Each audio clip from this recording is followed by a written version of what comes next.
We're live. It's happening. So good morning, good evening, what it do? How are you? Hootie hoo. Happy Thursday too. I am the sound of money in your ear, doll Avant. That's still double L. I'm often imitated, never duplicated. They call me the $1 billion Babe, aka the bitch queen, aka the people's coach, aka Coach Dollar Bill. And you are in the dollhouse. This is the home of high value entrepreneurs. And over here, you guys, it is day number 15 of this 100-day challenge. I have so much that I want to share with you guys. We could spend 3 hours, but I'm not going to do that because we got to be back on at 6 o'clock tonight. So instead, let me see. I'm doing the thing. Everything is streaming. All right. So I have a small rant. I was actually going to attempt to do a little bit of this in the WhatsApp as well, and then keep going with you guys who are here live or on Zoom and so forth. So let's see if I could do that today. Let's see how successful I will be. Welcome, welcome. If you got here just now, you didn't miss the thing. So let me get into it. Let me see if I can pull this off. This is gonna be a little trick. See if I can do it right quick. Let me see. Uh,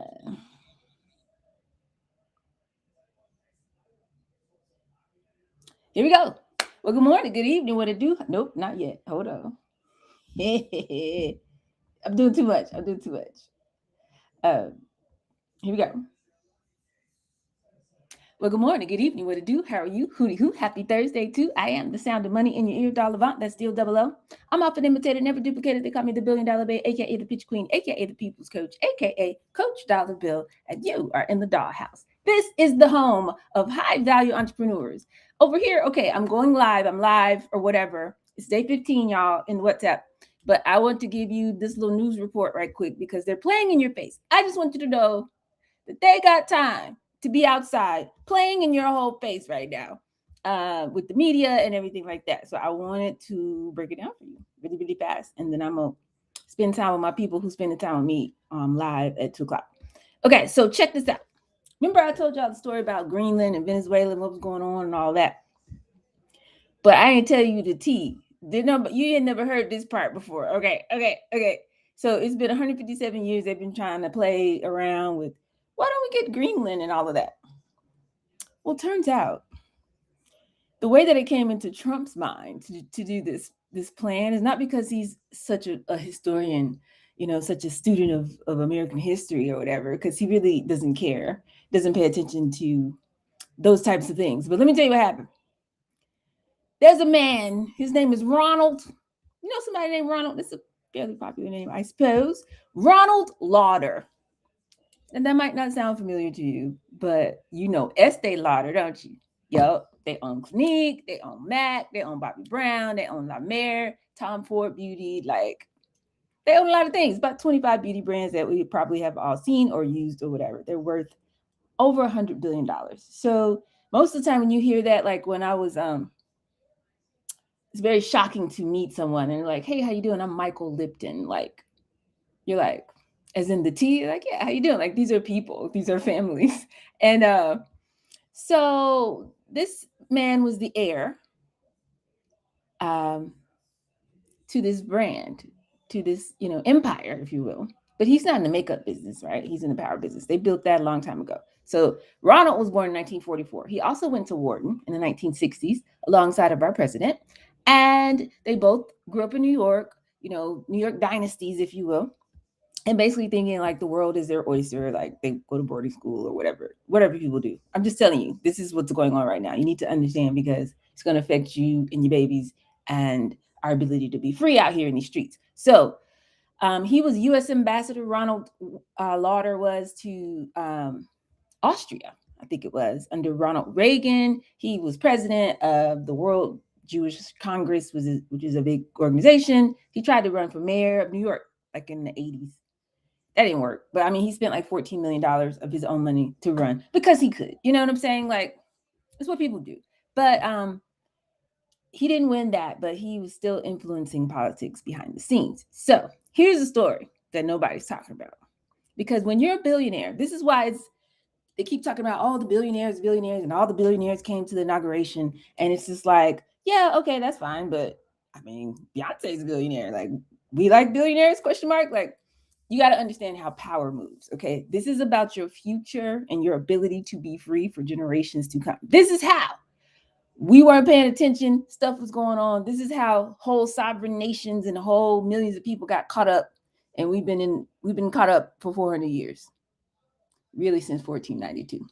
This is how it happens because we're not paying attention. So, hey, I need everybody to pay attention. So, when you're a billionaire in this current version of our society, and I'm a capitalist, I love capitalism. It's wonderful. But when you're a billionaire, okay, you don't just write checks. You become somebody's friend. You have private conversations, all these private meetings I be telling y'all about in the WhatsApp. Like, they have private meetings. They're in the room and they're like, hey, this is what we're going to do. And they're like, that sounds great. They're on somebody's yacht or something and they just make up stuff. So they share ideas, And so he went to Wharton with Trump. Trump becomes president. Okay, so fast forward, 2017. He's been in office like 6 months, Trump has. He just came off TV, so he doesn't know what's going on with the office of president. So John Bolton was Trump's national security advisor. He told this story. Ronald Lauder comes in and comes over. He's like hanging out. He's like, hey, do you know what would make you the greatest president in all of U.S. history? This would cement your legacy forever. And he's like, what? What could it be? And Ronald's like, you should buy Greenland. Now, mind you, this is how it went. It wasn't like, we need to strengthen our Arctic defenses. We need to protect our national security. We need to negotiate better terms with NATO. It was like, nah, let's buy Greenland. Like, how they buy islands? You know how you would buy a building on Fifth Avenue? They do buy islands. Greenland is the largest island in the world, by the way. And he's like, nah, you should buy Greenland. So Trump, he loves it. He loves it. His entire, that's why they tearing down the White House. That's why he's trying to build the Ark of Trump and put his name on the Kennedy thing and all of this. He loves it. He wants to put his name on a building. He loves it. He was like, oh, because y'all think about it this way. Thomas Jefferson bought Louisiana. Remember that time? I just told y'all the story the other day. Seward, the Secretary of State, who same role that Marco Rubio plays now, back in 1867, he bought Alaska. They're legends. And Trump was like, I'll be the greatest. This is the greatest. So they give him more information. It's like, oh, we tried this before. And Truman couldn't do it. And they couldn't do it. Seward couldn't do it. Oh, I will be the one. I'm telling y'all, this is how this idea got in his head. So he pitches Greenland, 836,000 square miles, right? It's the largest island on Earth. He's not worried about the logistics and like the fact that it will destroy the entire world order that we've had since World War II ended. He's not looking about that. He's thinking about his name, like carved on Mount Rushmore. That's like, he loves this kind of thing. Okay. So then Lauder was like, I can help with that. Let me be your back channel person. I'm going to go backstage and go talk to some Danish people that I know, talk to some homies, and I'm going to get it done for you. But of course, he was 73 years old at the time. He has zero diplomatic experience. He don't know what's going on for real. By the way, can we talk about colonialism is back? Can we talk about this? 93% of Greenland is actually indigenous people, the Inuits. It's only 7% that are like from Denmark or whatever. So they're just literally in real time just taking somebody's land again while we all sit and watch. I'm going to show y'all what we're watching in a minute because it gets me upset. This is why I'm talking like this. Okay. So he said, I'm going to go negotiate it for you. And of course, it didn't work. But they had all these studies and things like that they were doing behind the scenes. They had classified memos. They were trying to get it done. They couldn't get it done. He announced it in 2019. Trump did. Oh, I'm going to buy Greenland. And everybody laughed at him. That was in the news for like 2 days. And then it didn't happen, right? Fast forward to February 2025. This same man, y'all can look it up, last year, Ronald Lauder published an op-ed in the New York Times or New York Post. And he said, again, his same master plan. We need to get Greenland, he said. Now, he said we already got a treaty over there. We already got military bases over there since 1951, which I told y'all that. He's like, let's expand that. Let's just take more control of everything. We don't have to buy anything. Let's just expand the military. But they've been closing bases, okay, since the Cold War. They haven't been expanding. That's not something that's been on our radar. So It's not critical to security, so couldn't go for that. Number two thing he suggested, he was like, oh, well, we could do an economic partnership and do all of that, but that's not how we're moving. It's just not how we're moving. Of the 15 companies that have applied to actually mine over there, 0 have been American. Nobody's trying to actually mine the resources in Greenland, at least not right now. The third thing he said, oh yeah, well, we can be the route to their independence, as if the people of Greenland have been begging for somebody to come and free them from Denmark, which has not been a thing. They're like, oh, we'll do it, and then we'll take over that way. Because you remember now, colonialism is back. So the British did it in Africa. The French always do it in the Caribbean and everywhere. We've done it in Latin America many times for, security or whatever. So he wrote this op-ed. So it's out in the street now at this point. So from 2017, though, is when this idea first came about. And I want you to understand, Ronald Lauder talking to him about Greenland. National Security Council was assembled. They had all these classified studies. They're having secret meetings. They're talking to Denmark's ambassador and all this kind of stuff. Guess what we were doing? Get Out. We were watching Get Out. the sunken place. What is that? Jordan Peele. Insecure. I think it was season 1 or season 2 back then. We were all in it. Oh, Issa Rae was everything. Cardi B dropped Bodak Yellow. Okay, first female rapper to top the chart since Lauryn Hill. I remember Kaepernick was at that time. He was taking a knee and getting a lot of flack and stuff like that. The Shade Room, Baller Alert, The Breakfast Club, talk about beef, celebrity breakups, and like who's suing who's in jail or whatever. Wasn't nobody talking about no Greenland. Okay, Beyonce's Lemonade was still hot. It came out in 2016. We were talking about stuff like that. Black Panther came out. Oh yeah, Black Panther. I forgot that one. Drake versus Pusha T was around that time. Kanye had time to hang out with Trump. Cardi and Offset started having drama. Homecoming, I think, came out. Beyonce's thing. Old Town Road, y'all remember that? Oh, Nipsey Hussle died too.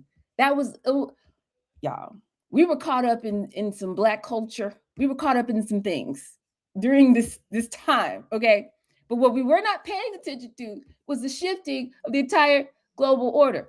But here's the problem.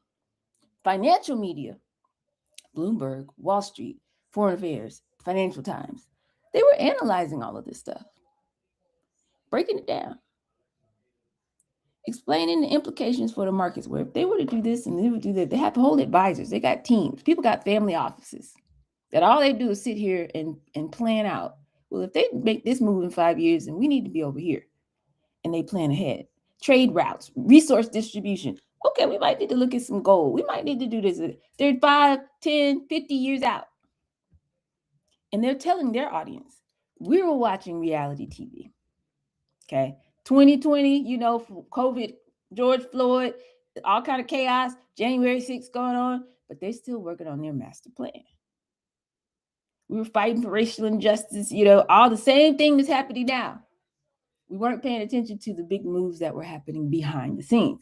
So fast forward to now, we're still scrolling. Y'all want to see what they're scrolling? If you're on Instagram or YouTube, I can't tell. You can see this. If you can't, then I can't do nothing about that right now. But let me show y'all what they scrolling. Still scrolling. While the whole global order is shifting.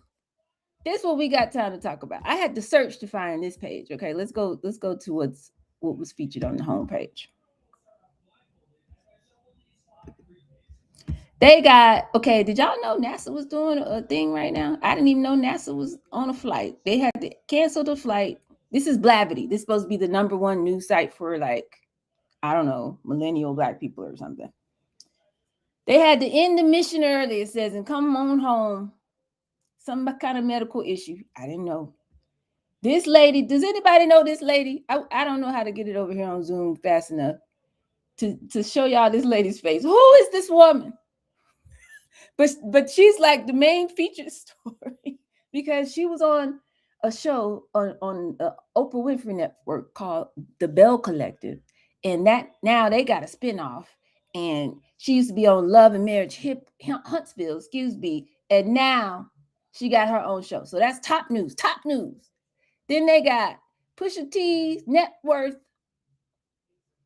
Then something about the 2028 Olympics. Oh, you can get tickets for as low as $28. Did you know that? Did you know that? Because that's important. Chocolate bars have been recalled due to possible salmonella contamination. Let me tell you which brand of chocolate not to eat right now. Like, I actually think that they intentionally don't talk about what's actually important. Like, that's my new theory. Y'all can tell me what you think.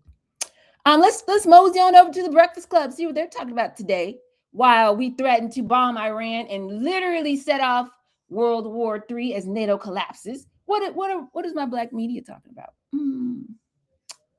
Okay, something about ICE officer shoot somebody. Okay. Y'all know Verizon was out yesterday. People were messed up. Did that affect y'all in any way? Some man that you've never heard of, probably, maybe you've seen this story. He shot his sister and his nephew and injured his mother because they moved his Wi-Fi router. This is on the main page. Tashina Arnold, we love her. Come on, Pam. The only white man she said she's ever dated ever, which was years ago in the 90s. This is on the homepage of Breakfast Club.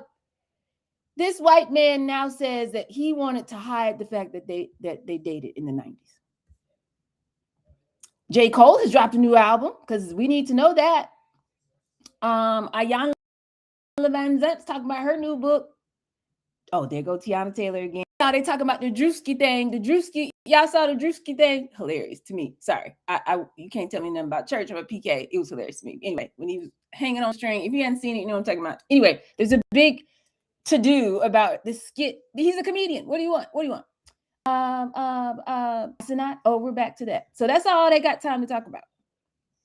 And Mary J has announced her new residency in Las Vegas. That's what we got time to talk about in black media right now. So you see the pattern. We're not paying attention. The world is shifting under our feet, and we're not paying attention. Now I'm starting to feel like back then, remember how we have Juneteenth because nobody told us that like slavery had ended, and that was the day that they finally came, and we were like, what, in Texas? Like, are you serious right now? Okay. Back then, it was by force. Right now, if we're not paying attention to what's going on, it is by choice. Because all the information is here. Our platforms are not talking about it. So that's why I'm hosting this conversation. That's where my sense of urgency comes from. And I want you guys to be better prepared, make some moves, get out the way. Like, okay, there's 3 things that I always say. Number 1, if I'm wrong, let's say I'm completely wrong, all dollar be fine. 2026 midterms, we're fine. 2028, they'll get them out of there. It's fine. Let's say I'm totally wrong and we're fine. Because that's what we thought in 2017. We thought we're fine. 2020, oh, whoa, this is weird. But it didn't take but about a year and a half. We went back to normal. You know what I'm saying? So let's say I'm wrong. Guess what? If you do what I'm going to teach you how to do every one of these days for all these 100 days, you're going to be fabulously wealthy, take care of your babies and grandbabies, and have houses and property and land all over the world and friends all over the world. That's like, that's what's going to happen. Sounds like a good outcome if you lock in with me.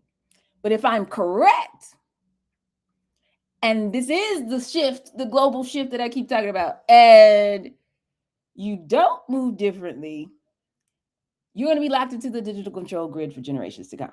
Like sharecropping, but worse. So what do you want to do? I think it's a good bet to try to lock in here. So that's what I'm doing. I'm just creating a space where we can make better decisions and not be distracted out here, because yesterday they had some British rapper that was top of the headline news. A man, I guarantee you, I'll bet y'all, I'll pay everybody $1. If I had $1, let me say it that way, for every black person I could walk down the street and say, do you know this man? They would say no. I would have tens of thousands of dollars, in 24 hours. Nobody knows who this man is, but he was the top of the thing, just like this lady today. Who is this woman? So I just need y'all to understand that I think this is just my opinion. Entertainment purposes only. I'm pretty sure they're distracting us on purpose. Okay. On purpose. So, let's pay attention. Let's pay attention to what's going on, to what they're not telling you. Let's read some other publications from time to time. Stay tapped in to what's going on over here. I'm building a Substack. Apparently, I need 10 people to subscribe to my Substack for me to be able to go live over there. So go to dollavant.substack.com and just hit the button. Just do the subscribe free thing. And then, because I'm about to break all of this down. I'm a Harvard trained historian and economist. I'm going to be sharing all of my sources. I'm going to be having links. So when you go talk to your family and they're like, oh, yeah, no, it's fine, you're going to have receipts. I have receipts. I'm going to share my receipts with you over on Substack. So go do that for me. If you're on YouTube or wherever, you go follow or subscribe, do the thing so that you will know what's going on. And if you're on WhatsApp, why are you not on the Zoom? Okay. It's 2:00. You know where we at. Every 2:00, you know where we at. Okay. So pay attention to what they're not telling you. Please understand that everything is connected. Denmark, NATO, European security, global markets has everything to do with you, your 401k, your bank account. You're the biggest bank in the country, in the world, really, in terms of assets held. Just made a huge shift the other day that nobody's talking about. You're not going to see it on your media pages, especially if you're following Black media. Nobody's talking about it. These headlines are distractions. Okay. Your job, your potential to get a job in the future, all is connected when they get on TV talking crazy. So understand that it's all connected. And let's start building alternative systems now. Multiple income streams, portable skills, assets that are going to hold value no matter what's going on. So when the system, which is run by these people, I told you they have meetings and they make a decision that affects your whole generational future. Okay, when they start playing these games, you'll be positioned. You have layers of protection in front of you, not just be outside like, oh, nothing's going to happen until somebody you know gets pulled over and they break out their window in the car and drag them out. And now you can't even call a lawyer to go get them because you don't have no money because you at Juicy Crab and meatballs and alcohol. You know what I'm saying? Like, we don't have time. So share this information because we are stronger together, you guys. If you're the only one and everybody you know that has any clue that this is going on, it's actually a dangerous position to be in. We need to be moving out the way. We need to be getting into communities where we can trust people, talk to family, friends, and do the thing. Okay.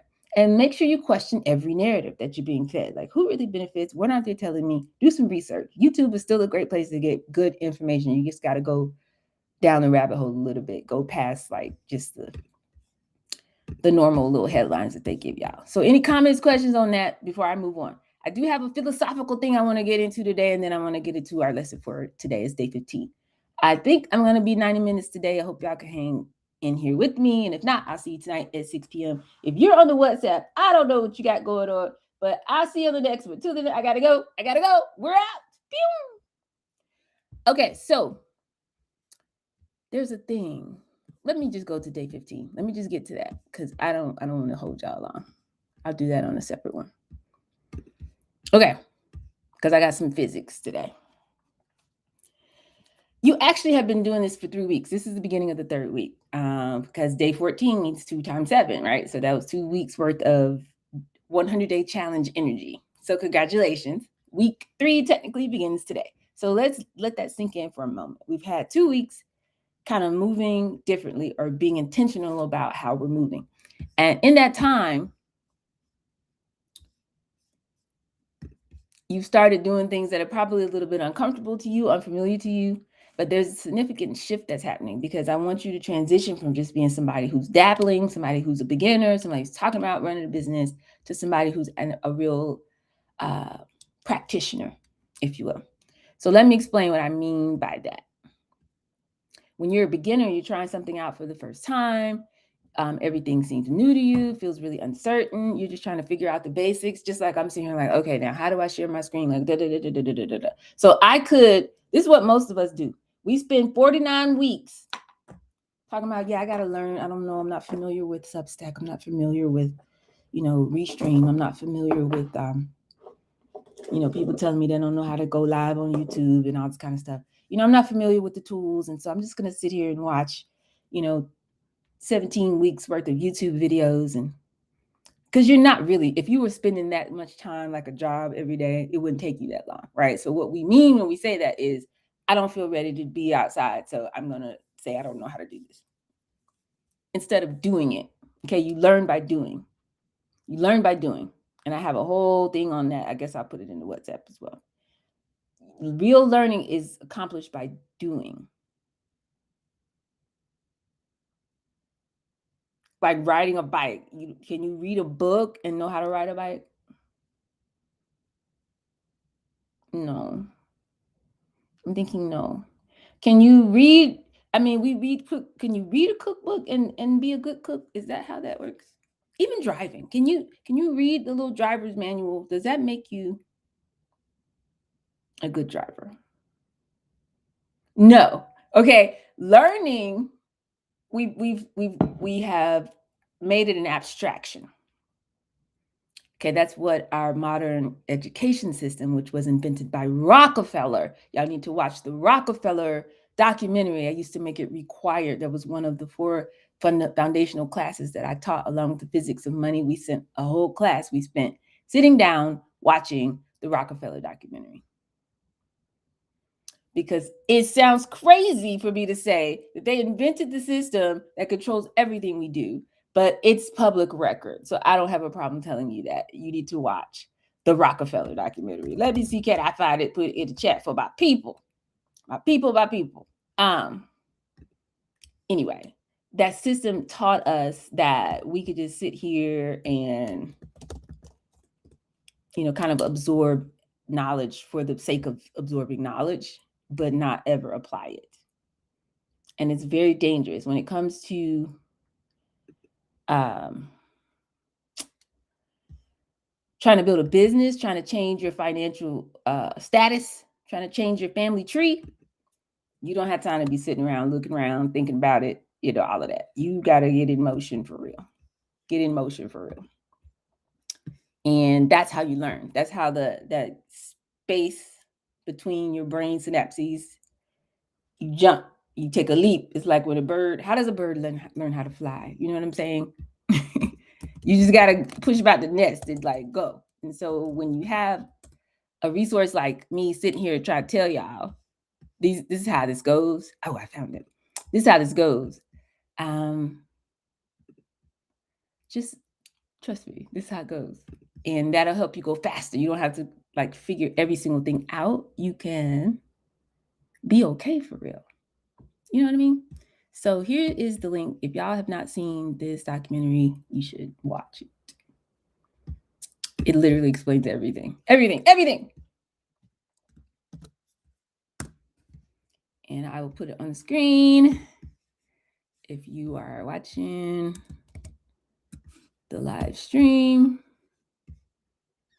Let me see.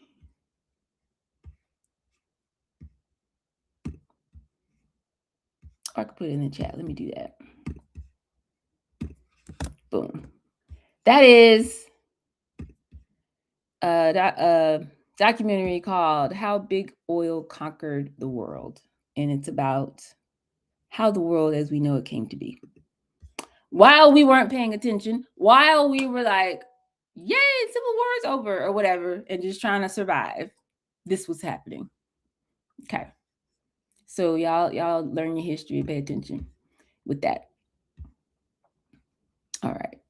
Take that off the screen. Okay. So you're not a beginner anymore. All right. We've figured out the basics. We got some of the pieces on the board. We know what we're supposed to be doing a little bit. So now, hopefully you've had at least 10 to 20 conversations, maybe more, maybe depending on how hard you're going in the bank. Maybe you're in your second round of 50 people. You should have made multiple sales by now, refined your pitch by now, started tracking some patterns, started playing with, what kind of systems am I going to use to track all this? Pushing through your own resistance, overcoming that need for external validation or external motivation, right? Because you didn't need no motivation when yes, you did. It's not true. We needed motivation when we had to go to work because we hate it, or whatever. But like, we want to shift our identity to become the version of ourselves that is showing up because that's what we do. You know what I'm saying? I have a clean house because it's what I do. I don't need you to be like, oh my God, my mom's coming to visit. Like, now I got to clean up. Like, because I understand that order comes before increase. I understand that the environment that I'm in affects my mental energy, my energetic field, my ability to create and to function and do what I want to do. I understand that if I have junk all around my house, it's going to actually lower my frequency, which is going to give me less, creative outcomes and all stuff that I need to do. So that's why. So I am the type of person that keeps my environment the way I want it so that I get the outcomes that I want. Because I know that I'm that powerful and I can control my outcomes and everything's connected. You know what I'm saying? So it's a part of my identity to do these things. I don't need to be motivated to do these things. So I need y'all to start, making that shift. So we talked about all that for 2 weeks straight. So we're making the shift, what I call the momentum shift. We're making a shift from being a beginner, somebody who's just like trying it out a little bit, to being a practitioner. Okay. We're moving beyond just figuring it out and kind of doing it more consistently. So we're not masters, not yet, not by a long shot. Okay. But we should start to have some touch points. We shouldn't just be stumbling around in the dark, waking up every day, starting from scratch. Okay. You should have some kind of a process, some kind of systems, or maybe even a little bit of evidence that this works. Okay. So I call this the momentum shift. Let me see. Can I find? I had some things for you guys today. Yes. Okay. The momentum shift. This is how we can know that we're moving from level 1 to level 2 in this video game. The momentum shift. Level 1 is motion. Level 2 is momentum. Okay. So for my streamers, hold on. I know how to do it now. Hold on.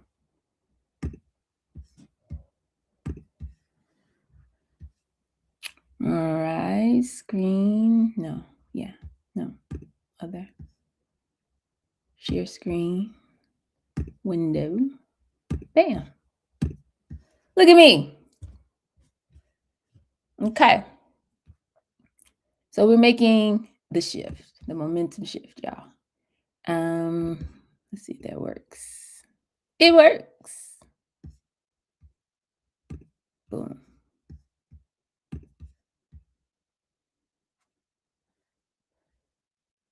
Oh, that's the wrong window. Just kidding, y'all.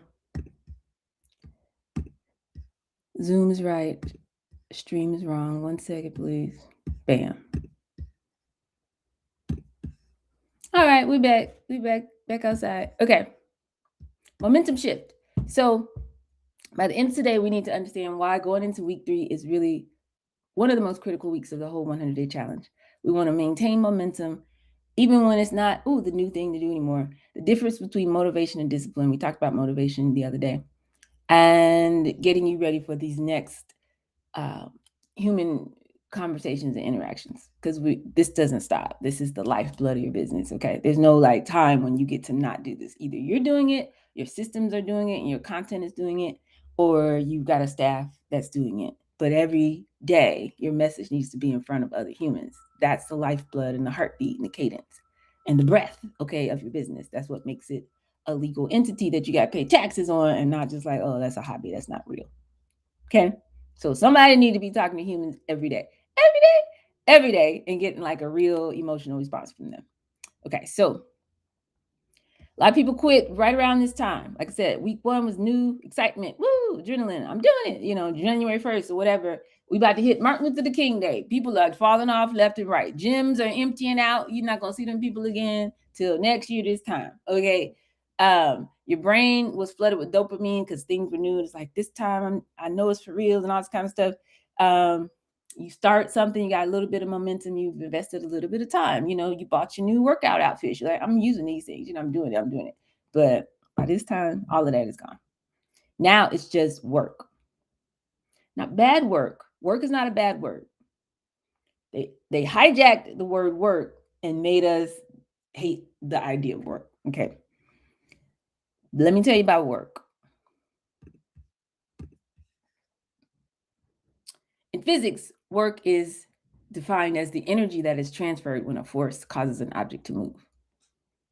So remember, we're talking about being in motion, okay? Money follows motion. If you're not in motion, if there's no motion in your business, you're not making any money. I don't know what we're talking about. Waiting on a grant check to drop out the sky, waiting on an investor. What is it? What are they investing in? They're looking for motion. Okay, they're looking for something that's already gone. That's why they say, tell me about your traction. Milestones. These are words of motion, distance, traveling. That's why I call it the entrepreneur's roadmap. You're going somewhere. Okay, so I told you, I talk about the physics of money all the time. When I say work, I mean, there's an energy. The only real currency that there is your time, energy, effort, focus, and attention. as a human being. Okay.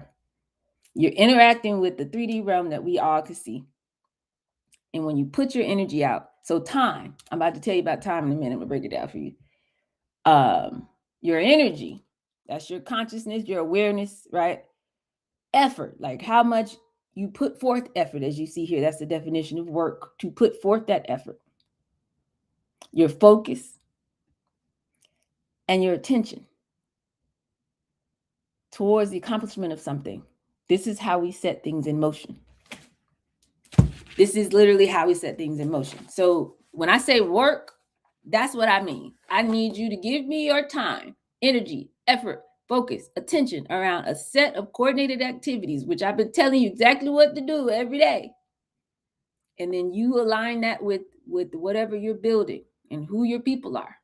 So coordinates, these are location words. They're physical places that you need to be showing up, putting your energy out, where people are meeting you at that place and that time and having an emotional exchange with you. Emotions are just energy in motion. So if you're not talking to humans, you're not having those appointments, you're not having those energetic exchanges, there's no currency, there's no flow, you're not going to make no money. That's why I call it cash flow. Okay. So work just means putting forth effort, setting all of these coordinated activities into motion. This is how we start our engines. That's why I call it a startup. Y'all with me? Okay. So when you set something into motion,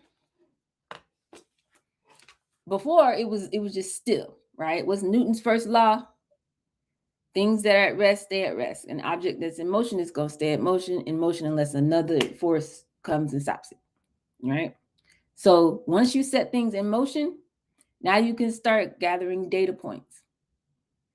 What's data points? That's like I'm driving and I'm looking at, ooh, that's where the McDonald's is. Ooh, there's the school. Hey, there's the church. Ooh, every time I come over here, oh, those birds live over there. Ooh, we crossed the river. Like data points. Like you're now plotting. Like before it was a blank page. Now you're plotting where things are. Patterns. Data points. When I speak like this, people move like that. When I say this, I get this response. People are already talking about this online. I don't see anybody talking about this online. Data. There's an opportunity there. If I go there, I don't have as much competition. It's a blue ocean. Data points.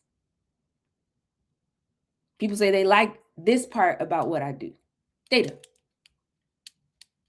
There's a lot of people that need what I need, what I have over there, versus I go over here, they look at me like I'm from Mars. They're not talking about what I'm talking about.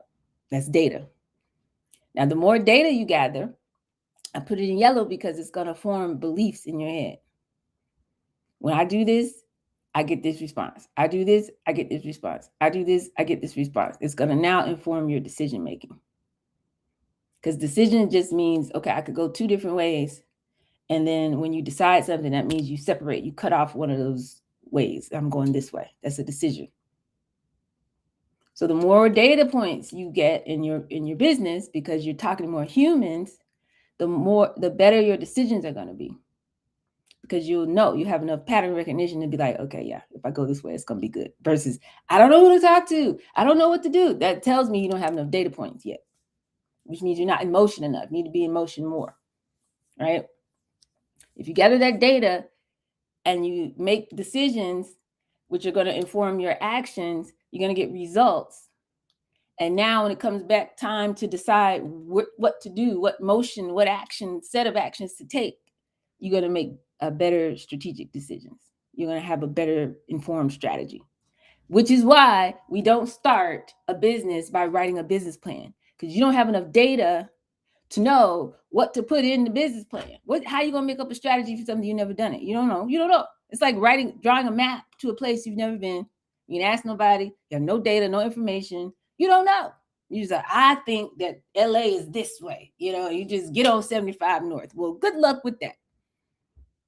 That's what a business plan is. If you start there, okay.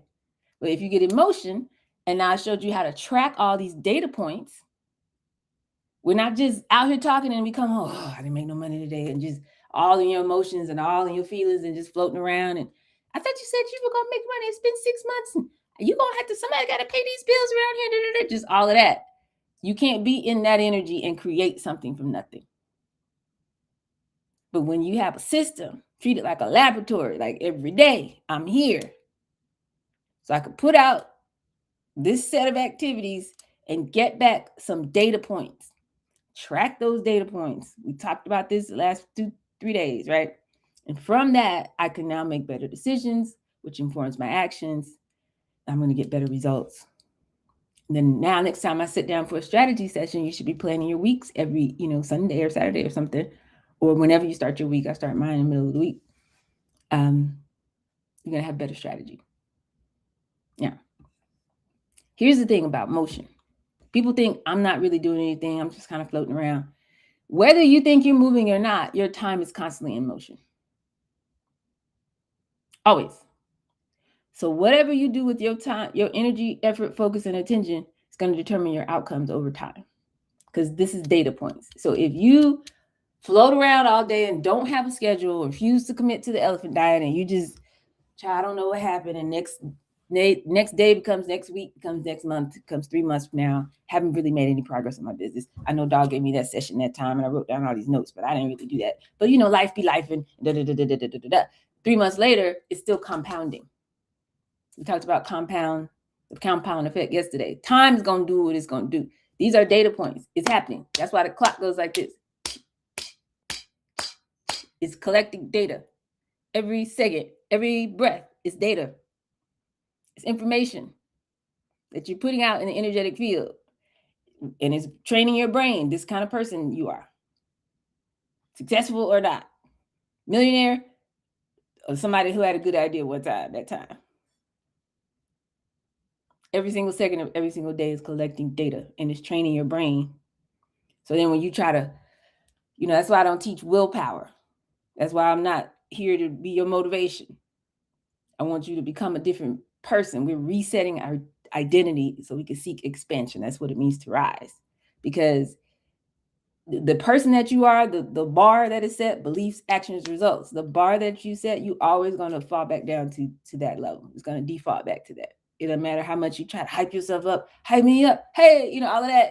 It's January. Oh, that's not my birthday. It's not the new year, but then the new year comes, then yeah. And then, or your birthday, or, somebody, you meet somebody, or you join a program or something, and you're like, okay, here we go. You can do all of that. But if you haven't been doing the training, it's just like being a football player. You could be super hyped. I got on the team, Mom. I made it. I got the jersey, did the thing. You spent all this money, got the cleats, da-da-da. But if you haven't put in that work, you get out there on that field, you're going to be out of breath, and you go get hit one good time, and it's going to be over with. So time is always tracking. Always tracking. So the difference between somebody with a great idea and somebody who makes millions of dollars and gets out the way of what's coming is somebody who's intentional about their time and how they channel. Because this right here, everybody has this engine. And either you're using it with intention or it's being used. Like the whole world economy right now is running off of this. But it always has been. Okay? Before they were doing it with, when they figured out the printing press, that's when it got real. That was right before 1492 and all of that happened. They could do that because they could control people's time, energy, effort, focus, and attention, even though they weren't right there in a hyper-local environment with them. Even though they weren't even in their little kingdom or region, because they could just put it on a page and write it down and print a bunch of copies and send it around the world. And I read this, and now I'm feeling the same feeling that you said from your house across. That was the original internet. You way across the world, and you're affecting how I feel and what I feel like doing, what I'm giving my focus and energy and attention to. But guess what? We can all do the same thing right now because we all got these devices. These people work for us. But you want to tell me that you don't have time to get on YouTube and put out this stuff that you've been telling me you're going to share with the world for the last 5 years. You don't want to write this book. You don't want to do the thing. Well, nobody's going to. What are you talking about? I'm a person. Like if one person is watching you, that counts. That's somebody's time, energy, effort, focus, and attention. That is currency. So how dare us, despise small beginnings and despise, I could only get 2 people to come to my focus group or something.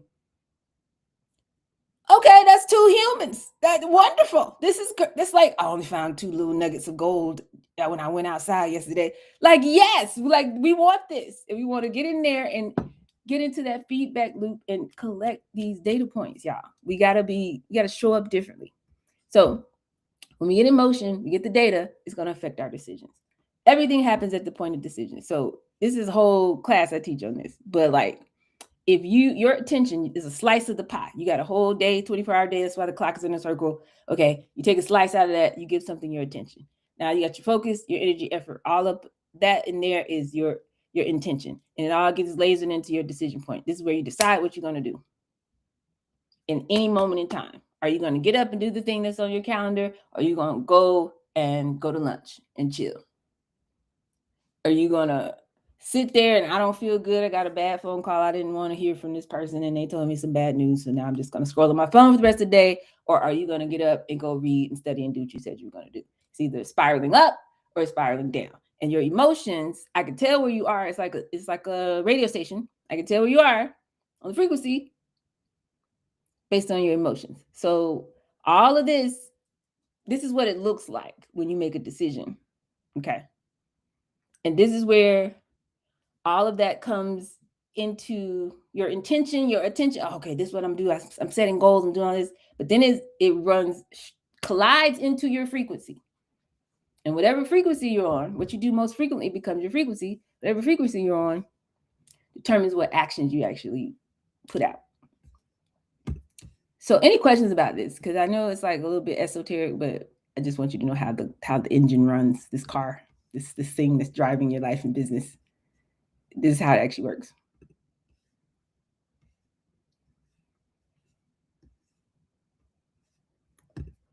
Okay. All right. Go ahead, Tracy. Just one question about the clock. You were mentioning that's why the clock ticks a certain way. I didn't understand that. Oh, I said that it is a circle. Oh, I can show you that too. The reason why the clock is a circle. Let me show you why.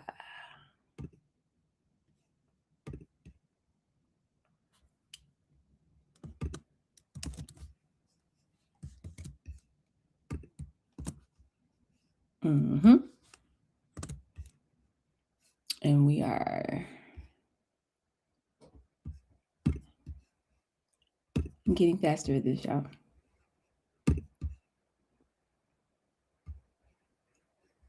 Okay.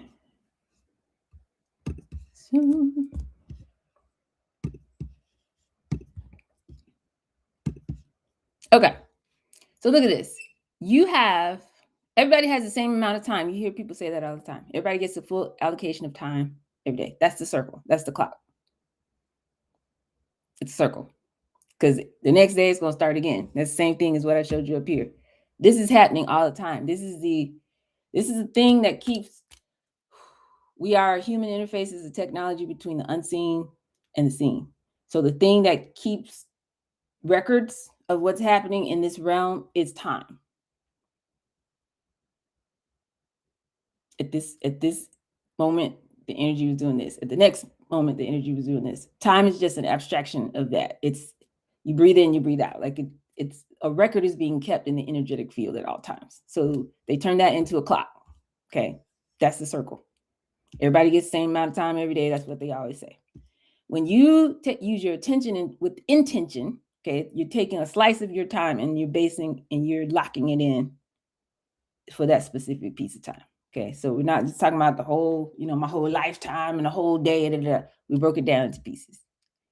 And then from there, this slice of your attention is what starts this process. So you give your attention to something, you laser it in, now we're focused. Now I'm not just doing it, I'm giving it real energy, real effort. I'm locked in for real. And that's going to determine, it's going to hit my frequency, the beliefs and all of that. And that's going to determine the actions that I get out of that. And then it's going to either spiral me up or spiral me down.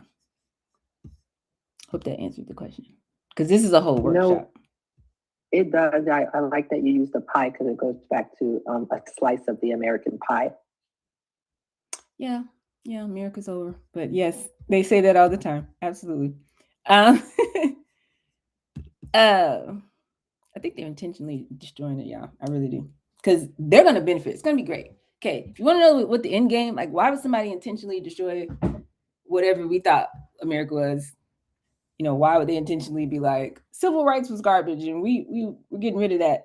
Although I don't know why we act so surprised, because just because we weren't alive when this was happening, you had governors and people on TV talking about segregation now, tomorrow, segregation forever, like standing on the steps, like you never come in. Like, this wasn't that long ago. My mama was grown, I believe, at the time, or she was a teenager or something. But I mean, there are people alive who were around during that time. So I don't know. We're back.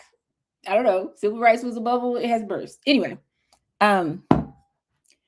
we've gotten past the novelty of all of this, y'all, and we've gotten to the part where it's work. So I want you to have a better relationship with work. I don't want you like resisting work. I don't want you like, oh my God, I got to do this for my business. Oh my God. Like, we've got to heal our relationship with work. Whatever corporate scars we've had, whatever toxic work environments we've been in, whatever vestige of slavery. We don't want nobody to tell us what to do and all this kind of stuff. No. Work means I'm intentionally putting forth effort. I'm putting, a deposit. I'm putting a seed into the energetic field and intentionally doing that so that I can have a consistent, harvest coming back. I'm creating a system for the version of my life that I would like to experience. That's what work is. It's a privilege. So your brain is going to always be looking for the path of least resistance, which is fine. So in the early days, you're working against that, okay? And going to, push yourself past your comfort zone, doing things you wouldn't normally do, getting the data and coming back and building a system. Once you've built a system, your brain is going to love it. Okay. Once you've shifted your identity, it's going to love it. Like I was talking about my house. Now that I have my house, when you first move into a house, it's like, oh my God, boxes everywhere. Like, okay, we got to figure it out. I need to paint this room. Like, I need some more furniture. Like, you got to do all of that.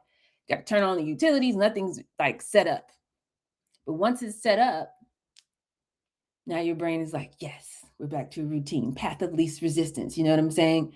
Wake up, the alarm goes off, the shades come up, the birds literally come to my window every morning. You go downstairs, you get your tea, everything's in its place. Your brain loves this. So now you can run on autopilot on a system, on a track that's taking you where you want to go versus the one you were on, which is not going to end well if you stay over there. That's what I was ranting about last night.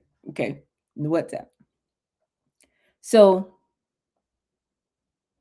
in week 3 is the critical time because your brain is still looking for, man, can we just go to the easy way of doing? I just want to eat. I need the least resistance, because it takes a lot of energy for your brain to be thinking about all this new stuff that you're trying to do.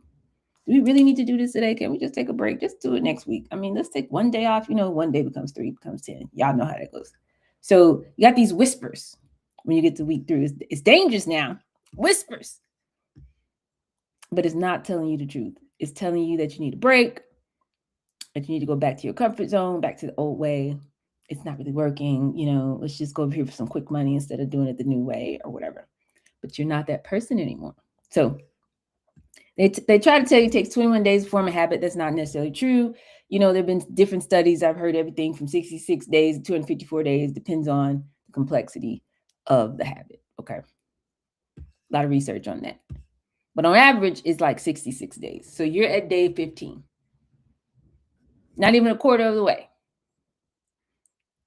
So nothing that we said we were going to do in terms of these daily and weekly habits has become automatic yet. It still requires a lot of conscious effort, which is discipline, okay? It's you committing to showing up this way and not that way. This way, not that way. Go this way, not that way. It's not automatic yet. And that's okay. So your brain is trying to decide based on how you're showing up. Is this real? Is this real change? Do I need to remember this? Like, is this even permanent? Whatever's going on here. Okay.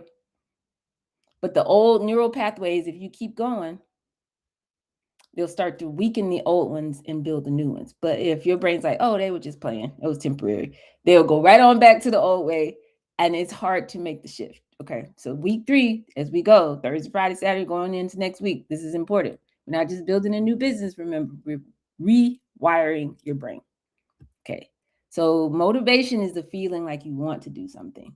Discipline is doing it with no emotions involved, whether you feel like it or not. And that's what I want for you guys. We don't eat, breathe. You don't breathe based on if you feel like it. And if you're eating health in a healthy way, you're not just eating what you feel like when you feel like it. Okay, you're doing it because that's what your body needs to exist and to function. And that's what I want. All these activities and things we keep talking about, we're doing it because this is what our business requires to function at a high level. This is a super important mindset shift. And too many of us don't ever make this leap. And then we wonder why it's hard. Okay, so motivation, feeling like doing it, is unreliable. Discipline is systems. That's reliable. Okay. So getting lucky and like playing with some wires and then, oh my God, the light bulb comes on in my room, but you don't know how you did it. Versus somebody coming here, the electrician come and wire the house and, put all the stuff in there and you turn on a light switch. Every time you turn on a light switch, the light comes on. It shouldn't be based on emotion. So I want you to choose to show up every single day. Choose to figure out what it means for you to be organized based on all these tools and frameworks that I've given you. Choose to be great, be extra about it in the early parts, because the more you practice it, the more you structure it, the more you, okay, let me get a new notebook, let me get a new spreadsheet, whatever it is you need to do. The more support you need, make sure you get that support. The more you practice this, the easier it's going to become. When you show up and you don't feel like it, you're strengthening these muscles. Okay. So this is how we kick over from being one-to-one and not knowing where our next sale is coming from. We're in motion, which is level 1 of this video game for entrepreneurship. This is how we shift over into momentum, where we're going one to many, where we have multiple people reaching out to us, where our calendar starts to get a little full for the week. We know where our next sales, or at least sales conversations, are coming from. This is a major, major shift. So there's 2 types of momentum, external and internal. When external things happen, like you make a sale, somebody's like, oh my God, as soon as I get back from out of town, like you what I've been looking for, all of that, you feel motivated, you get excited, get a testimonial or something like that. You get energized. Okay, that's cool. But it's also unreliable, because what if you have a slow week? What if, you make a big shift and you don't see the results for a couple of weeks or whatever? Some of that can go away. What if you were in a program or an accelerator where, people were being brought to you and you always had an event and then that program ends? Now what? All of that was external. But internal momentum is what I'm trying to teach you guys to intentionally build for yourself with the tools that I've been giving you. Because you want to shift. We're doing this from the inside out. We're showing up today because we showed up yesterday and we said we were. Right? We're reaching out to our next 10 people because that's what we do every day. I'm making this post. I'm going live. I'm doing the article because I said I was, because it's 12 o'clock and that's what I do at 12 o'clock. Right? I have conversations and I go through the Afro method. I'm very intentional. I'm not like going back into my old mode when I'm talking to an old friend. I'm speaking as this version of me now, because that's who I am now. So it's built on identity, not results. And it's a lot more powerful. It'll make you go a lot faster. It's faster momentum, okay, to do it from the inside out. Okay, if you got questions, feel free. Because I think I can give y'all some time back today, but I want to get to the practical stuff. Okay.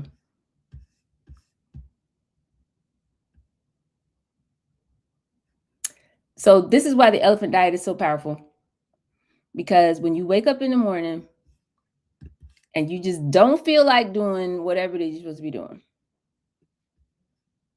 don't think about the whole day. We don't do that. The elephant diet is named such because the question is, how do you eat an elephant?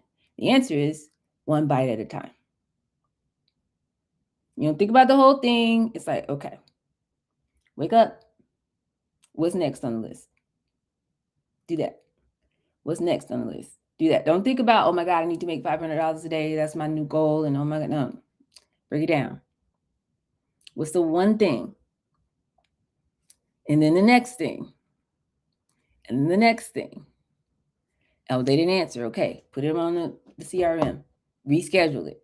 Oh my God, they called me. I had to go to my kid's school. I couldn't do that. Okay, reschedule it. Oh, I read this article. I didn't even know. This just opened up a whole thing to me. Don't just go down the rabbit hole and watch 22 episodes of this and get completely off your schedule. So go ahead and schedule time to research this new thing you found. Be very intentional about, so we don't have to punch a clock for somebody else because we're entrepreneurs. So now you're punching the clock every second, every moment, every little slice of the day. You're intentionally voting for the life that you said you wanted, the business that you said you wanted. And when you do that, your brain is building all these neural pathways. And your brain is really like, okay, like I said, is this really what we talk about? You know, it's like short-term memory versus long-term memory. It's like, do I need to keep this?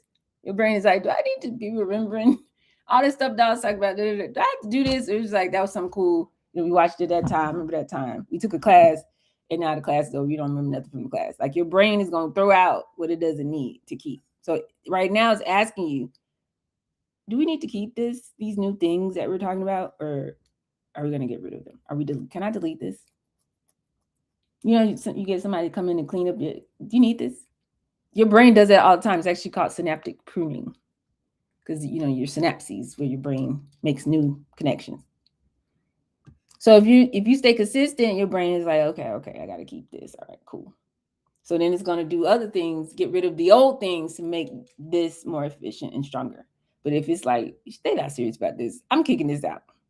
And you're like, oh my God, I know I said I was going to do this. I completely forgot. You wrote all the stuff down that you were going to do, and then you don't do it. I'm telling you, this is why. Why nobody takes the time to teach the neuroscience of this, I'm not sure. But this is why. This is the difference between, man, everything is different. It's 2027, and wow, we actually moved to the island like we said we were.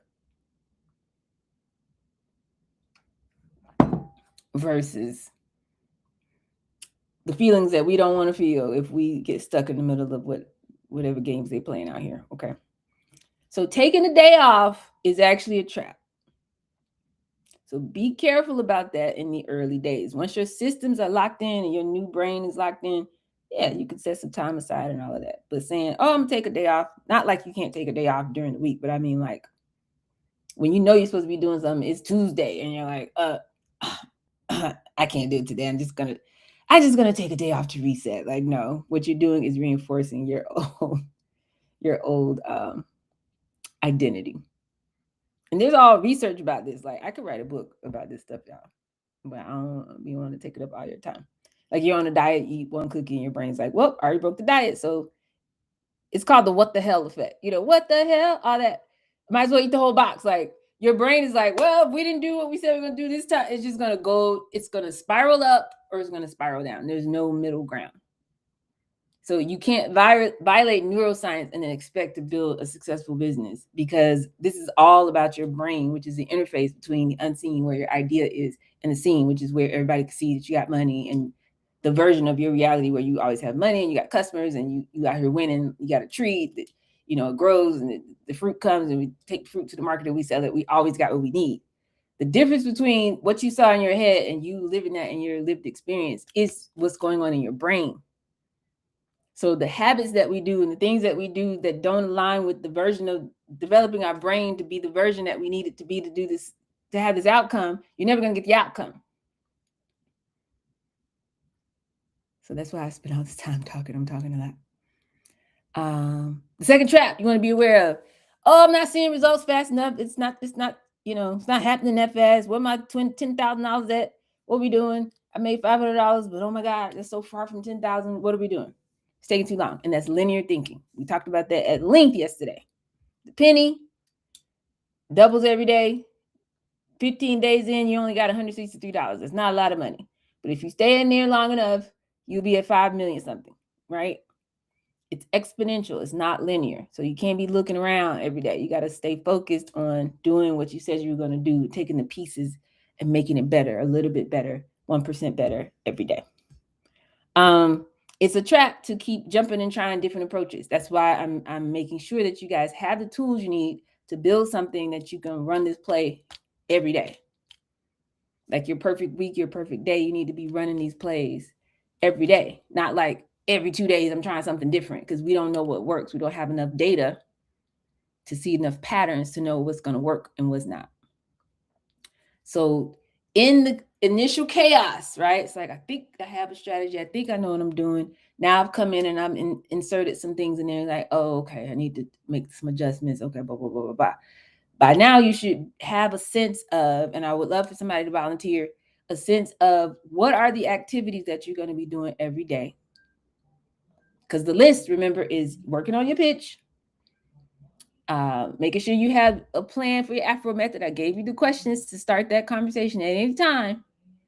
And then finding these 50 humans that we are seeking an actual conversation with them, so we can go through the Afro method and have those sales conversations.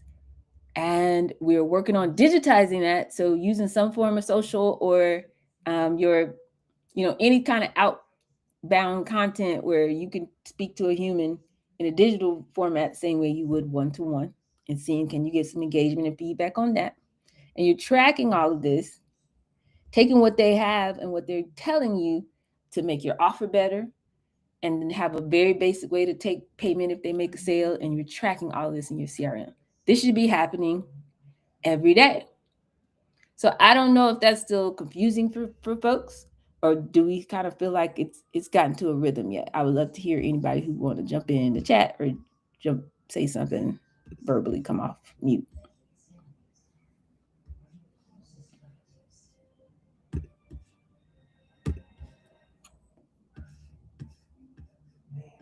I didn't catch all the question, but it was a struggle for me to get started today. Things happened yesterday with family, and I had to keep telling myself, this will not shake me. This is not something that I will allow to drain me. And I did feel myself going back to the old Micaiah, because I was like, I could just sit on the couch and, watch Gen V for a little bit, and I could watch another episode. I have time, but I'm like, no, I have things to do. Like, I have to do something. I can't just sit here.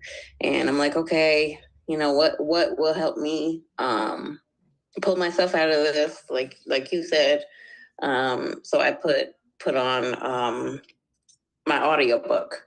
I think you told us about it. Mm-hmm. What's it called? But yeah, I was just listening to him talk about getting things done. Okay. Talk about scheduling things and getting things off our mind that are weighing us down by writing it down, basically. Mm-hmm. So that got me out of the I guess feelings that I was in, that were telling me that I didn't want to do anything. I didn't want to open the computer. So yeah, I listened to that for a little bit, and I was like, okay, let me look at my schedule. I got doll at 2, I've got these other things I can do while I'm listening to her. And yeah, I'm here. But I feel like I've been posting. I've been doing my pitches scheduled 9 a.m. every morning to remind me to start practicing. I'll do it randomly when I'm in the car too. And then so I've been doing that. Checking my CRM, I have put on my calendar to follow up with emails on Tuesdays and Thursday, or Monday and Thursday. Like, I picked 2 days basically. Mm-hmm. So I was gonna ask, is that okay, or should we be checking our email, or should we be replying to people every single day? Like, if it takes less than 10 minutes, like I'm creating this event, so I'll check the email and send a quick response back or something. But yeah, is that something that you think of when you're doing something else? If you're just sending a follow-up, just kind of like, hey, just touching back base kind of thing, mm-hmm. You can have your days that's set. Okay. Especially in the early part of our business, if somebody reaches out to you, we want to respond immediately. Same thing on social media. Okay. In these early moments, if somebody puts a comment, not necessarily literally that second, but certainly, that day, kind of Soon. energy. Okay. Yeah. I'm still getting the hang of it. I started my Substack yesterday, and I'm adding things to it. Congratulations. Trying to get it going. Thank you. I just followed you. And yeah, I'm about to post it on LinkedIn to announce. I'm like, how do I get subscribers? The reaching out part has been something I've been kind of avoiding. I did talk to a few people this week and got feedback from them, added them to the CRM. I didn't talk to as many as I needed to, but I am trying to figure out a strategy for next week. Okay. I'm like, how do I? Yeah, so that's why I signed up for the volunteer activity on Monday, so I can be in front of real people, because I feel like that is a little easier. But yeah, trying to engage on LinkedIn. There's one particular software engineer. He'll comment on my posts, so I started commenting on his, and we'll have conversations about certain website things. So that's been cool. But yeah, I'm trying to figure out how to get more people to comment and subscribe. Do you have how many, you said you had conversations this week and not as many as you would like? Yes, I only had. How many did you have, and how many were you feel like you needed to have? I know my goal was at least 5. I talked to 3 people. And yeah, like you were saying, how do I reach out to more people? Like, what do I say to them on LinkedIn? Like, how should I reach out? It's a version of what you would say in person. It's really not too different. Okay. So if you're sending DMs, like we talked a little bit about that, if it's somebody hey, such so and so, but think of it as a very short little 2-3 sentence version of the Afro method. It's really just like, hey, because them from somewhere or whatever, but it's like you have some kind of aspiration that is in alignment. They have something that's in alignment with what you're doing. So you mentioned that, and then it's like, I'm really interested in understanding more about this aspect of it, and I think your perspective would be great. And yeah, and then you just jump to inviting them to chat with you, like that's it. Right. But yeah, you still elevate the conversation in a way that is like, okay, and then invite them. So that inviting things should be happening 10, 15, whatever. I don't know what's a lot, because I'd be saying numbers and people are like, whoa, but whatever's a lot for you, you want to try to do that every week. And I just say, hey, can we schedule a call, or can I get your email? Like, how do I, like, when I am in person too, I'm thinking about. No, in person, I mean, okay, let's say we're in person, because it's the same thing online. So if you're talking, how did the conversation begin? Or like, hypothetically, how would the conversation start?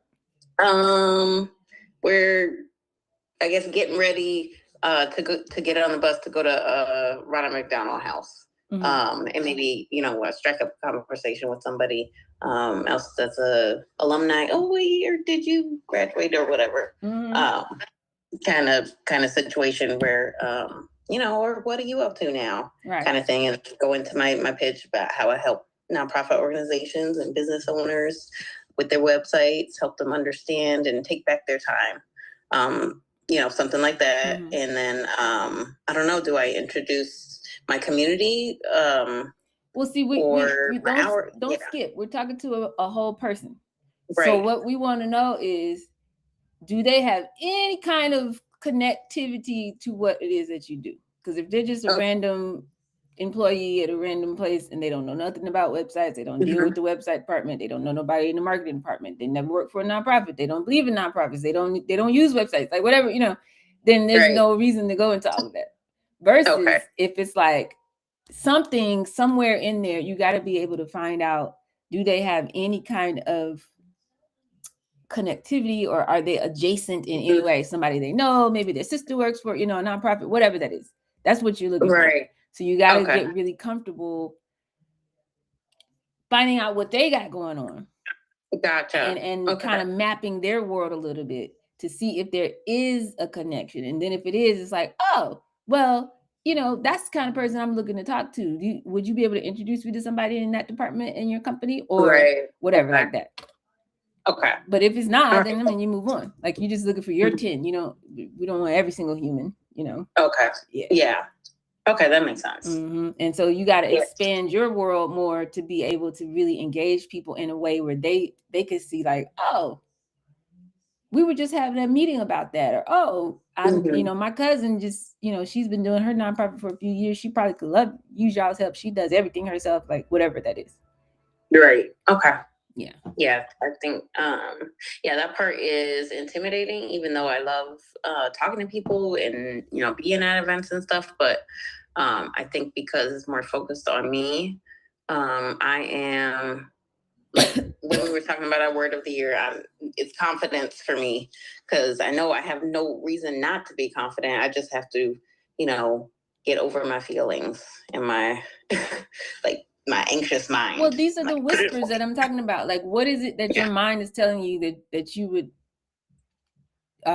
default to that instead of just, finding out what you need to find out from this person, right? What is it? Like they're not going to be interested, or I'm bothering them. Like you got to find out what that is. Yeah, maybe that they wouldn't be interested, I guess. But I mean, I know that's okay, because not everybody is going to, like you said, be associated with a website or so I think I'm just thinking about it too much.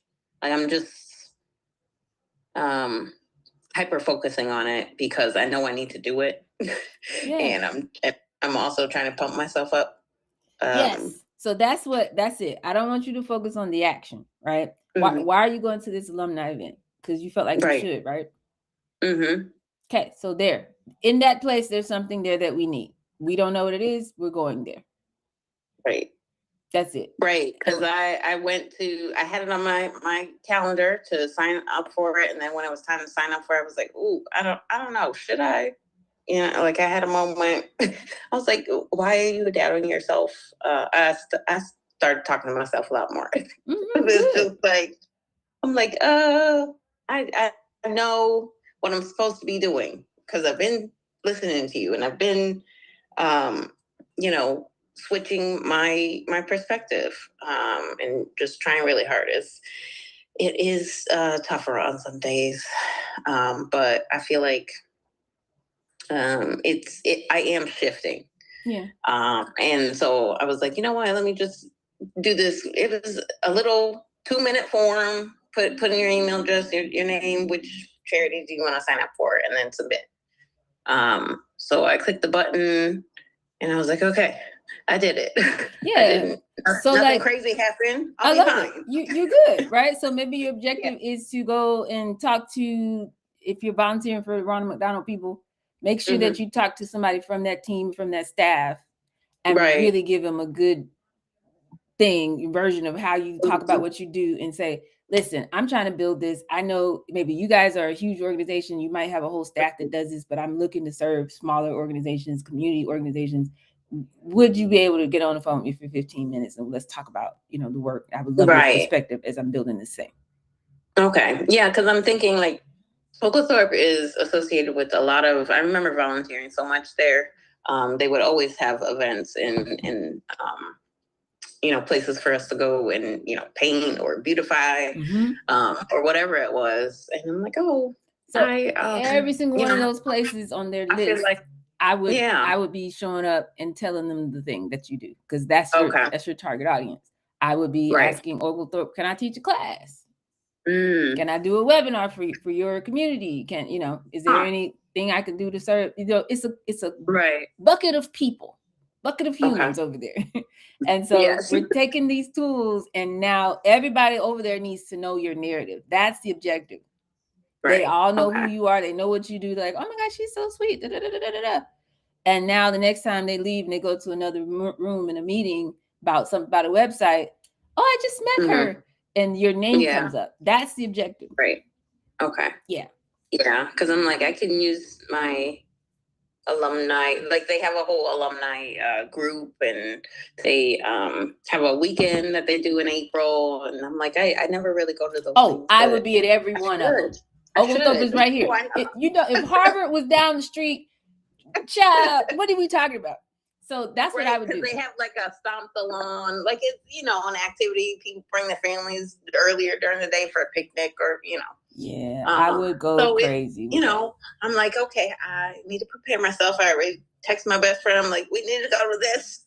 She can't go to the volunteer one with me. So listen to what your energy just shifted. Listen to what we just did. We just went from a focus on you and, man, this is out of my comfort zone and I'm not used to it, but I know I got to do it. You're trying to get some motivation, trying to shift it from that, which is a restrictive energy, right, to an expansive energy, abundance. It's all of Oglethorpe. It's the whole alumni. It's everybody, every nonprofit they got, every relationship they got, every event they've got. I'm outside. It is at least 500 people. Right. That are about to hear my message and my story. I'm about to go crazy. It's a whole campaign just for Oglethorpe. Do you see the difference? Yeah. And so I have the same tools. I know what to say. I got my stuff. I'm organized. I'm prepared. I work on my pitch every day. I know how to do it very conversationally. I know how to do storytelling. I can actually talk about real clients that I've helped in the past and stuff like that. And so when I get out here, I can just flow. I'm in the flow of humans and I know how to flow. So together, great things are going to happen. Yes. So I would go crazy Oglethorpe would be on my schedule like 3 times a week. Okay. Yeah, because I'm like, they do like little art showings, and they have like some kind of tour, because they have, they've built new things since I've been there last. I remember going there to study. When I was in boot camp, I used their libraries and things like that. So I'm like, why not? I haven't been there in a while. Yes. And that is a whole community that I can be a part of. So at 3:28 p.m. on January the 15th, we just solved a really big problem for you. Yes, we did. We shifting our energy, moving our identity over here. There is abundance. We're tapped in.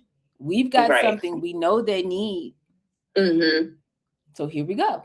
Now, you should also get really, really good at, asking the right questions and listening. We went over those questions the other day, but like I want to know, like, I would love for your LinkedIn to be, hey, I was at this whatever community organization and we were painting and working with the residents and stuff there. And I found out that the executive director is still running their website. Mm-hmm. Okay. And it made me think, how many organizations are, but they still are blah, blah, blah, blah, blah, blah, blah. Your website should be a da, da, da, da, da, da, da, da. That's going to bring your LinkedIn content to life. Okay.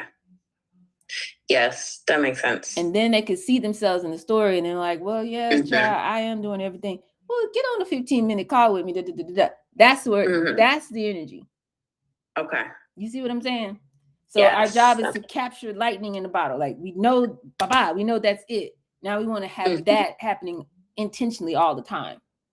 Right. And then tell everybody the story. That's how you digitize it. Right. Okay. That's it. All right. Yes, I can do this. Yeah, man.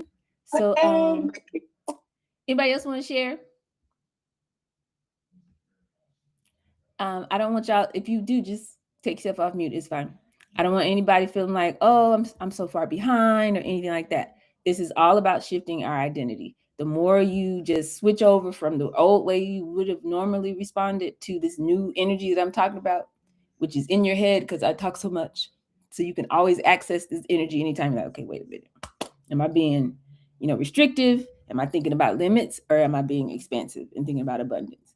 Just switch back over, just switch the radio station back, and you'll see opportunity. It's all around you. It's all around you. There is no lack. Lack is an illusion. Go ahead, Tracy. So with the 5-star pitch, I have many 5-star pitch. I feel like a lot of us are making 5-star pitch almost all the time. When we get on the phone with you, make it something different. But I'm trying to figure out, what is my 5-star pitch? And I don't know if I should sound overly confident when I say it, or I'm trying to figure out the mood, especially now as I speak to more people. I have this feeling of, okay, next time I'll get it right. But then when I'm calling people or when I'm meeting people, I want to get it right that time. And I'm trying to figure out what I'm doing. Like, I'm now a yoga therapist, but I realize people don't know what that means. And then when you say the word therapist and yoga, it's like, how the hell do these go together? Yeah, we probably won't be saying that at all. And I probably won't. Mm-hmm. I probably won't. So so right now on my phone, I have a pitch that's on my phone that says, hi, thank you for calling. I am not a doctor, yet I move bodies. And because I move bodies, I simultaneously move minds. I help you to stop making your mind your enemy. And something. My daughter doesn't like it. I'm pretty sure everybody else thinks it's weird too. But I'm trying to figure out what's my pitch. I'm trying to have fun with it, and I'm trying to be authentic. And I want to create a pitch that I can weave in out of depending on the situation. And I also want to know, how confident should I sound as a yogi or as a person that is not trying to be like, trying to sound like a used car salesman. I'm now going out to speak to what I feel is my target audience. So now the need to get it right is even more so. So I'm super aware that this 5-star pitch, I would be practicing it if I felt confident I actually had the one I was going to use. Okay. You are falling into trap number 3, which is okay. You're feeling like every day, every week, you feel like you need to change, different approach, different pitch, try it again, do something different.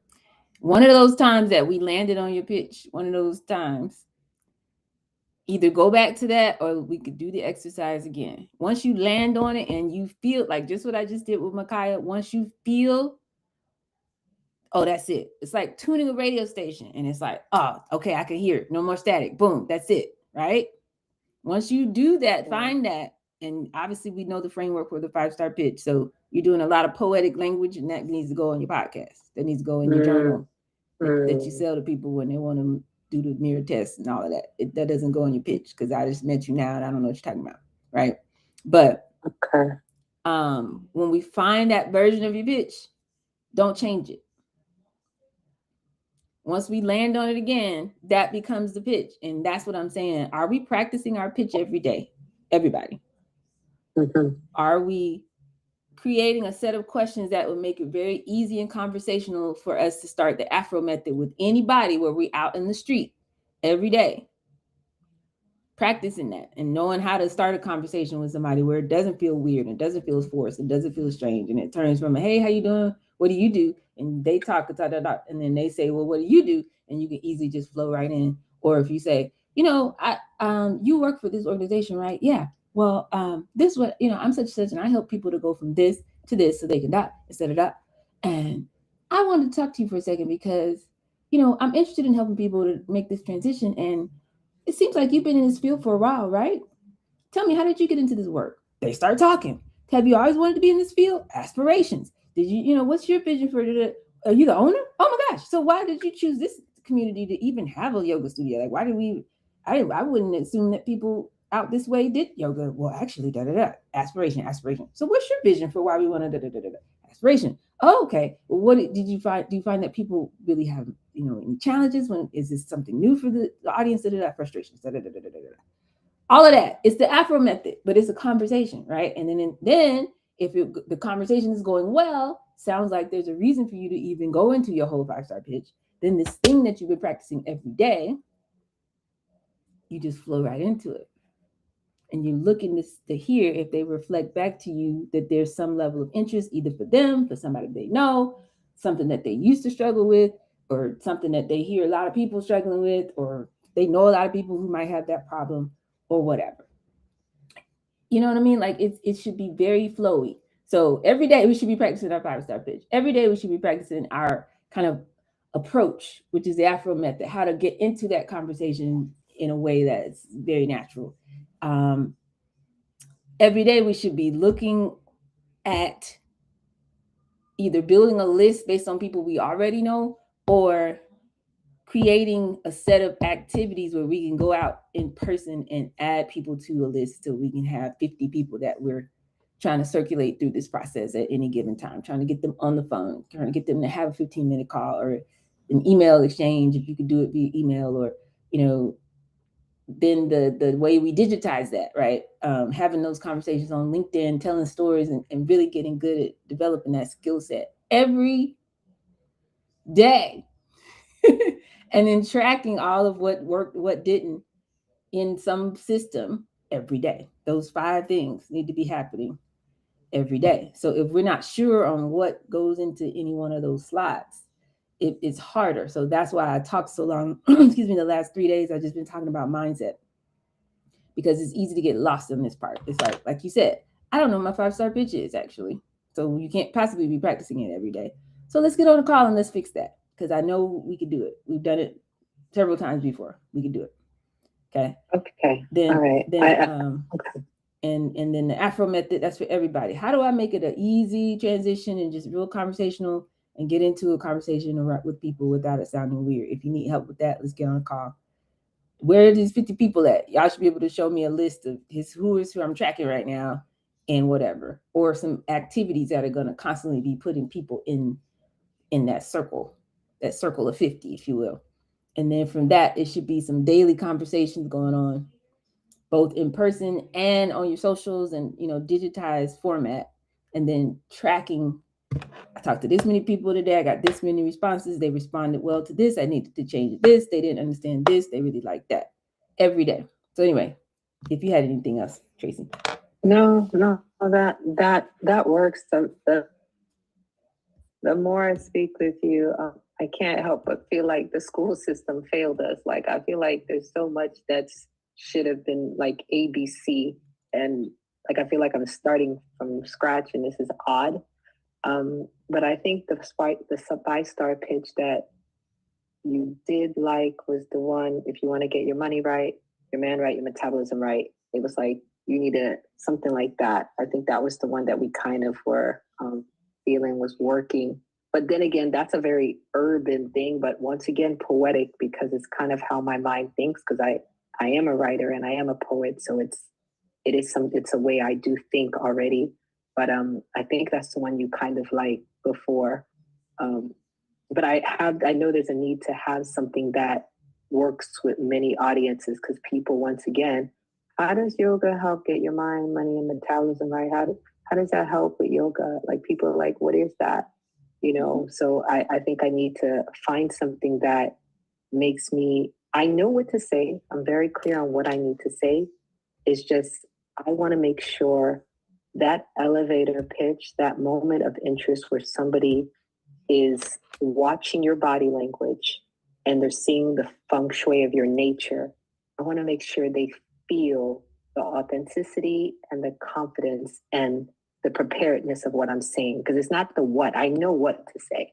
So it's just, I don't know if that makes sense. I just want to make sure. How are you going to tell me you know what to say? You just told me you don't know what to say. I'm kind of joking. I just don't know. No, I know what you're saying. I'm saying it's just like, it's like to put it all in a pot where the moment it's needed, I'm right on point with it. Okay. Like, because there's a moment that you have someone's attention, right, and you say the wrong thing, and it's like, okay. I got you. So that's something that I heard Micaiah say as well.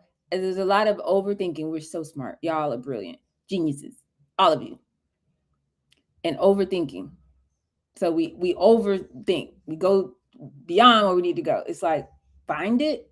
If you tune in the radio station, man, I must have really grew up in the time where you do like this. I'm always doing like this. Where if you tune the radio station and you go too far, right, you passed it. So once you find it, that's it. Now that's why we write it down. When you write something down, you're taking a photograph of the spirit. I don't know if you knew that. So that's like a photograph of this thing that nobody can see, but I wrote it down. Okay, boom. Now the discipline is. I have never heard of that. That's profound. I know, right? I need to just be writing books all day, every day. Once you write it down, now you train your brain to that.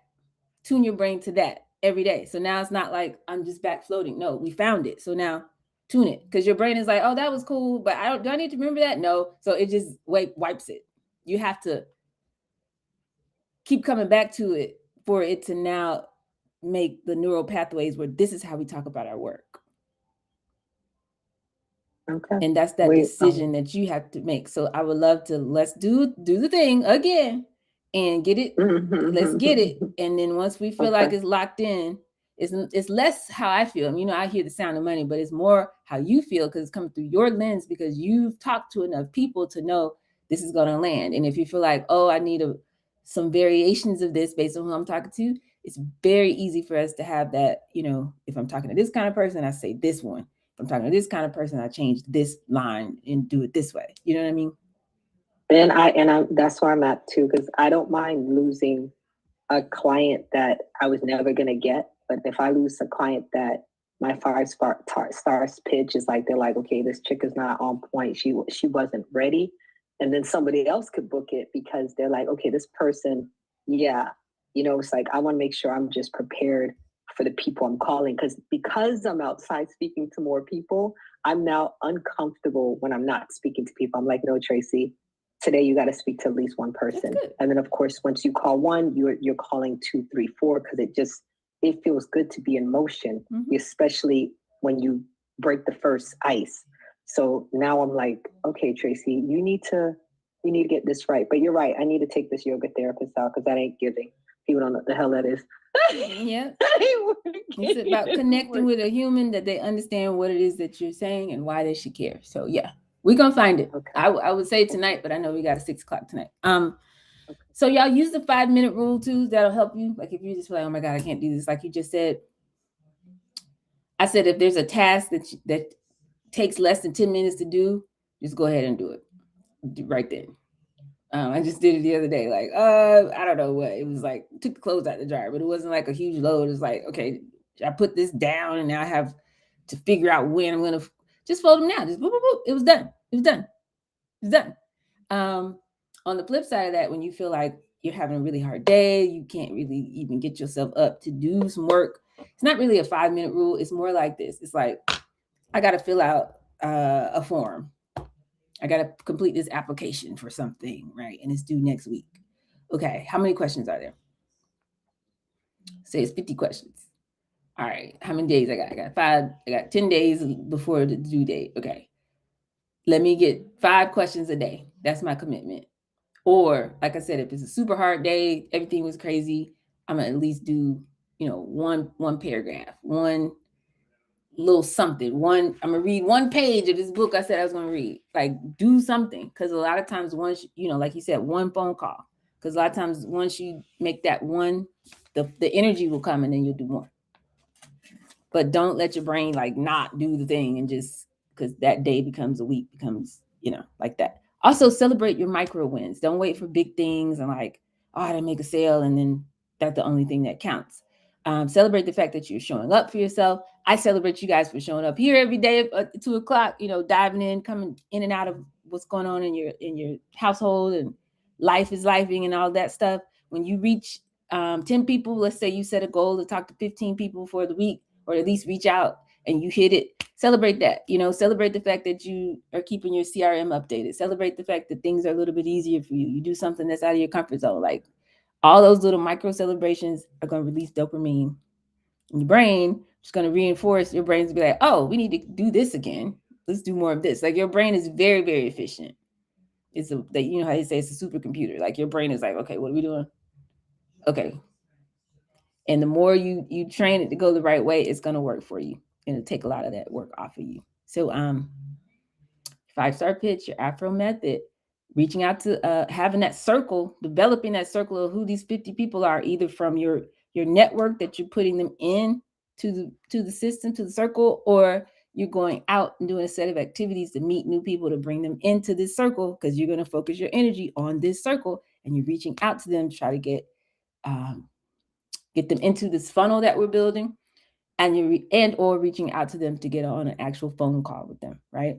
Then you're doing your digital version of that, because we need to develop a skill set around that, whether that's a podcast or YouTube or your LinkedIn or email or all of the above. If you're doing the Gary Vee version, where you're everywhere, whatever that is, your Substack. I need y'all outside so that now you have people coming that you're pulling from your network. You have people coming into your world that you're building, that you're meeting because you're intentionally doing a set of activities to go meet them and invite them in to your network. And you're creating a digital version of you, like a digital twin, where you're hitting the button and having the content and it's going out, and you scheduled it once a week, but now people are seeing your stuff and now they're like, ooh, I like this. And they click a link and then they get to that same place without you physically talking to them. That's kind of magical, no?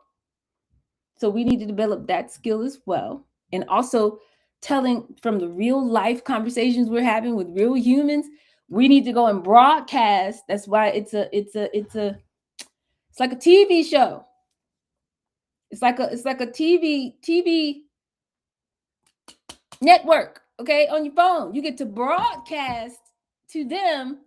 I was volunteering at this thing, and I was, it's a cool nonprofit. Shout out to the, Spotlight of the Week, nonprofit of the week, Micaiah.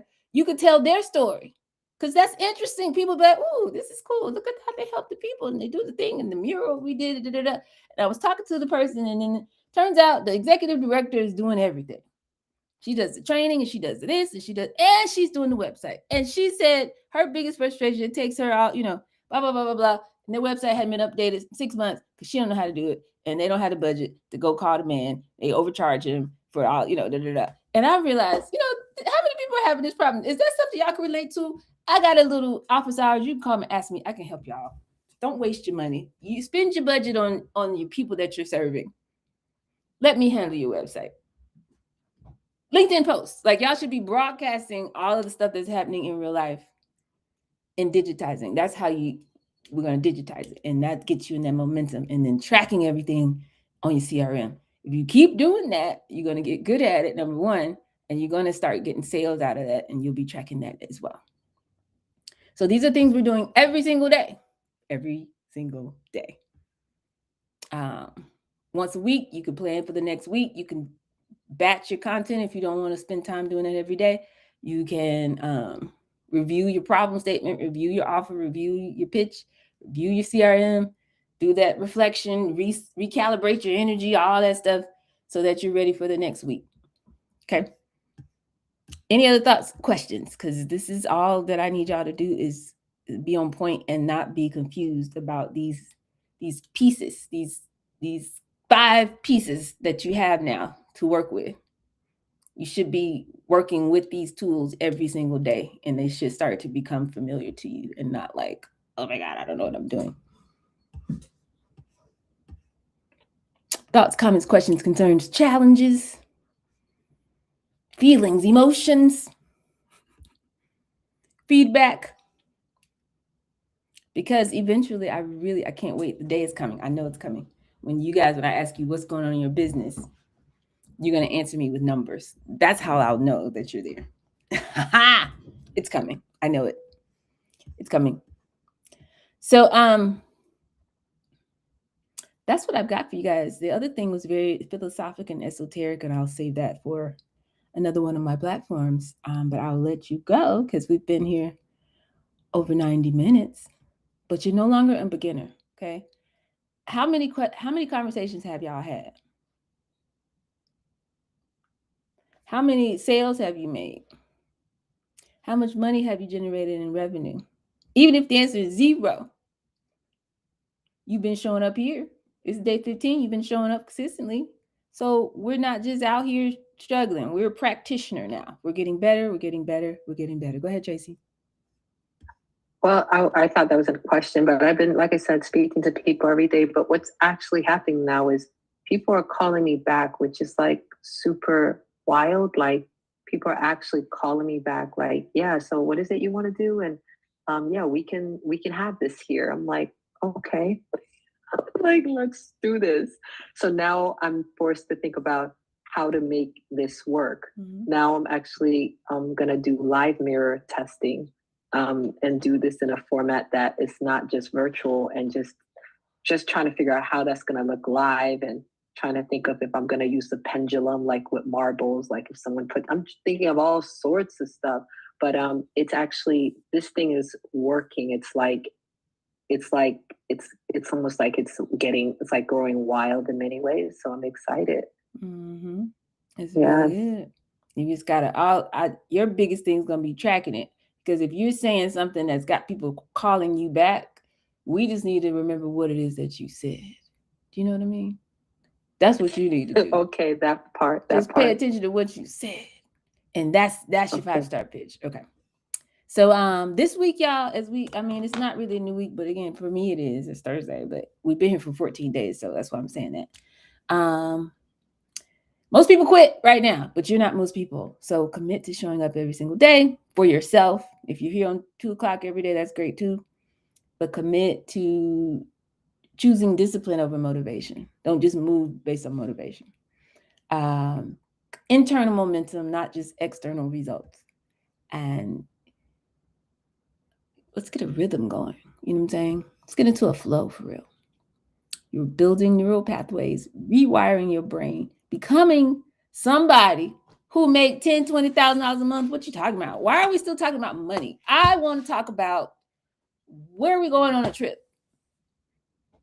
Because I already hit my income goals for the quarter and it's only January 15th. So I could go, you want to go somewhere next week? Like, let's have those conversations. I want you guys over there. So you got to hold that energy and then make your decision making, your actions, your plan, your strategy, all that stuff we talked about, align with this new identity and not defaulting to the old way you used to show up. So it's not about willpower. It's about resetting your identity. And then don't go to a limiting, constrained place energetically. Always go to an open, expansive place of abundance. And that's how you make great decisions. And that's how you can see opportunity. That's where intuition has been yelling, but we can't hear it because we're on the wrong radio station. So that's it. Y'all, that's all. So if all hearts and minds are clear, that's it. I gotta go. See y'all tomorrow. We out. Pew!